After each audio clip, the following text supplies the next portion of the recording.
नमस्कार, संवाद news international पर आपका बहुत बहुत स्वागत है।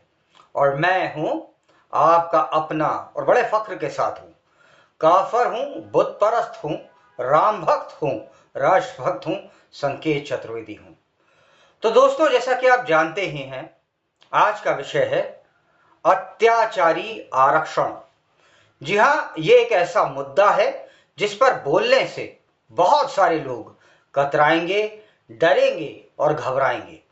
मगर जितना मैंने अब तक इस विषय पर पढ़ा है, आरक्षण ये एक ऐसी नीति है जो अपने आप में उलझा भरा शब्द समूह है और इस नीति से लगभग कोई भी खुश नहीं है, सिवाय कुछ नेताओं के, जिनका उद्देश्य सिर्फ सत्ता की प्राप्ति करना रहा है और उसके लिए जातिगत राजनीति करने वाले नेता हर उस हथियार को अपनाते आए हैं जो उनके लिए लाभकारी हो।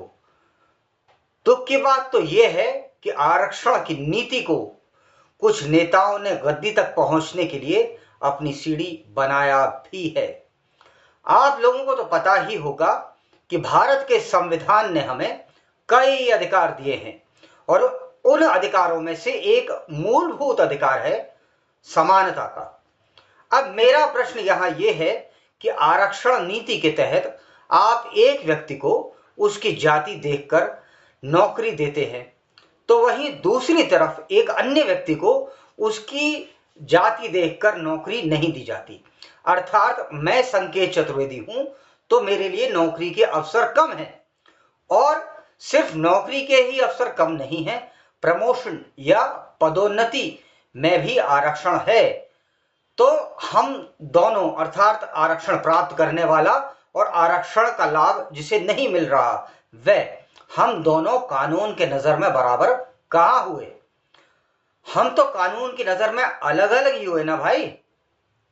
और अगर ऐसा नहीं है तो संविधान से मूलभूत अधिकारों में राइट टू इक्वालिटी या फिर समानता का अधिकार जो है उसे हटा दिया जाए, समाप्त कर दिया जाए। मत कहो ना कि कानून की नजर में सब बराबर हैं। दोस्तों, मुझे नहीं लगता कि आरक्षण से कोई खुश है। उदाहरण के लिए, मतलब एक एग्जाम्पल आपको दे रहा हूं, देखिए, जिनको आरक्षण नहीं मिल रहा ऑब्वियसली वो खुश नहीं होगा, और जो काबिल व्यक्ति आरक्षण की जद में आता है वह सोचेगा कि मेरी काबिलियत को नहीं, मेरी जाति को आगे रखकर मुझे आरक्षण दिया जा रहा है। अब जो व्यक्ति आरक्षण प्राप्त करके डॉक्टर, इंजीनियर, सरकारी अफसर इत्यादि कुछ भी मतलब बनेगा, लोग बाग उसका नाम पहले पढ़ेंगे। मैं नाम बोलना नहीं चाह रहा, पढ़ेंगे नाम पहले। जाहिर है जिस आरक्षण जिस व्यक्ति को मिल रहा है वह भी कदाचित ऐसे आरक्षण से खुश तो नहीं होगा। हां, अगर वह काबिल है, यह इंपॉर्टेंट बात है। तो दर्शकों, इस बारे में कोई दो राय नहीं कि आरक्षण एक जटिल और बेहद विवादास्पद मुद्दा है, और इस विवाद की बयानगी हम 1990 में देख चुके हैं, जब आरक्षण के मुद्दे पर कई छात्रों ने स्वयं को आग तक लगा दी थी। जब जनता दल की सरकार थी और विश्वनाथ प्रताप सिंह इस देश के प्रधानमंत्री थे। सोचा आप लोगों को याद दिला दूं, न सिर्फ आरक्षण विवाद का मुद्दा है, बल्कि आरक्षण कितना हो यह मुद्दा भी विवादित ही है। भारत में आरक्षण की सीमा कुछ इस प्रकार से है, थोड़ा डिटेल्स के लिए सोच रहा हूं आप लोगों को बता दूं।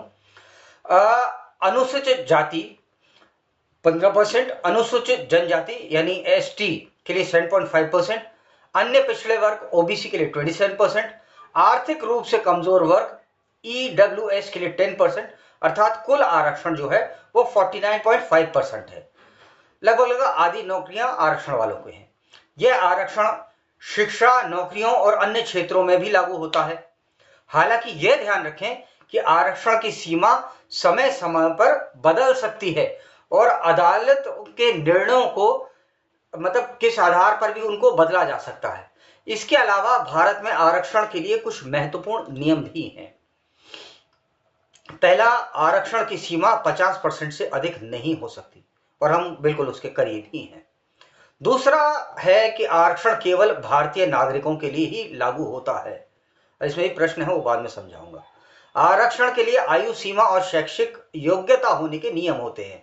आरक्षण के लिए प्रमाण पत्र और दस्तावेज आवश्यक होते हैं। अब जिधर मैंने कहा था ना, फिर बता रहा हूं, मैं उसी पर दोबारा आता हूं। अब मैं आपसे ये पूछता हूं कि मान लो भारत का नागरिक होना अनिवार्य है, किसी ने गलत वोटर आईडी कार्ड बना लिया तो तब क्या करोगे? और वो नौकरी भी पा रहा है और प्रमोशन भी पा रहा है, तब क्या होगा? ये बहुत बड़ा प्रश्न है। खैर एनीवेज, विश्व में और भी कई देश हैं भारत के अलावा जहां पर आरक्षण का लाभ कुछ लोगों को दिया जाता है। पहला तो भारत है, मैंने आपको बता ही दिया। भारत के अलावा आपको बता देता हूं, नेपाल में भी अनुसूचित जाति और जनजाति के लिए आरक्षण की व्यवस्था है। फिर श्रीलंका है, श्रीलंका में तमिल और सिंघली समुदाय के लिए आरक्षण की व्यवस्था है। उसके बाद मलेशिया, मलेशिया में भूमिपुत्र अर्थात मूल निवासी भूमिपुत्र समुदाय के लिए आरक्षण की व्यवस्था है। 5वें नंबर पे दक्षिण अफ्रीका, दक्षिण अफ्रीका में अश्वेत और आदिवासी समुदायों के लिए भी आरक्षण की व्यवस्था है दोस्तों। और अब हम थोड़ा साउथ अमेरिका में चलते हैं। वहां पे ब्राजील एक नेशन है, ब्राजील आप सुना भी होगा, बहुत फेमस वहां के फुटबॉलर्स हैं। ब्राजील में जो वहां के मूल लोग हैं उनके लिए आरक्षण की व्यवस्था है। अमेरिका में जो अल्पसंख्यक समुदाय हैं वहां के, उनके लिए आरक्षण की व्यवस्था है, जिनमें अफ्रीकन अमेरिकन हो गए, हिस्पैनिक हो गए और वहां के जो आदिवासी समुदाय हैं वो शामिल हैं। यह आप लोगों को ध्यान रखने की बात है दोस्तों कि इन देशों में आरक्षण की व्यवस्था और इनके नियम अलग अलग हैं। एनीवेज, अब हम अपने कार्यक्रम के अंतिम पड़ाव की तरफ चलते हैं और जानने का प्रयास करते हैं कि भारत में जो आरक्षण दिया जा रहा है वो वास्तविकता की धरती पर कितना फलदायी है। दोस्तों, निश्चित तौर पर आरक्षण एक जटिल और विवादास्पद मुद्दा है जिसमें कई प्रश्न या यूं कहूं कई पक्ष और विपक्ष है। आरक्षण के समर्थकों का तर्क है कि समाज में वंचित और पिछड़े वर्गों को समान अवसर प्राप्त करने के लिए आरक्षण जो है आवश्यक है, जबकि इसके विरोधियों का प्रश्न है और तर्क है कि यह प्रतिभा और योग्यता की बजाय जाति और धर्म के आधार पर अवसर प्रदान करता है। आरक्षण के समर्थकों के तर्क कुछ इस प्रकार से हैं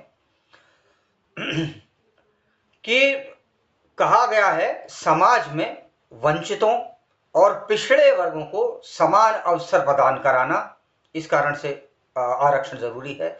दूसरा कारण बताया जाता है ऐतिहासिक अन्याय, ध्यान रखिएगा इस लाइन को, ऐतिहासिक अन्याय की भरपाई करना, समाज में विविधता और समानता को बढ़ावा देना, इसे भी ध्यान रखना।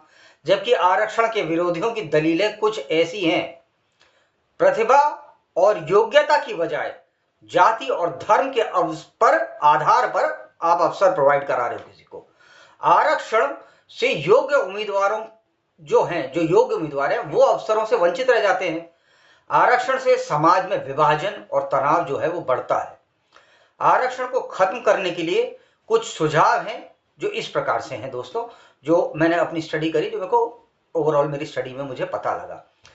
तो लोगों का कुछ ऐसा विचार है कि शिक्षा और रोजगार में समान अवसर प्रदान कराने के लिए वैकल्पिक तरीके अपनाए जाएं, ढूंढे जाएं। दूसरा है आर्थिक आधार पर आरक्षण देना, यह बहुत इंपॉर्टेंट है। प्रतिभा और योग्यता के आधार पर अवसर प्रदान कराना, समाज में वंचित और पिछड़े वर्गों के लिए विशेष योजनाएं और कार्यक्रम चलाना। फाइनली मैं कहना चाहता हूं, आरक्षण एक जटिल मुद्दा तो है ही और इसके लिए विस्तृत चर्चा और विचार विमर्श की आवश्यकता है और मैं चाहूंगा कमेंट बॉक्स में आप अपने विचार जरूर लिखें। मगर चलते चलते यहाँ पे at the end of day मैं आपसे एक प्रश्न कर रहा हूं। जैसा ऊपर कहा गया है कि आरक्षण इस कारण से दिया जाता है कि कुछ ऐतिहासिक भूलों को ठीक किया जाएगा, तो मेरा प्रश्न यह है कि अगर कोई गलती मेरे दादा के दादा के दादा ने करी तो उसका फल भला मैं क्यों भुगतूं?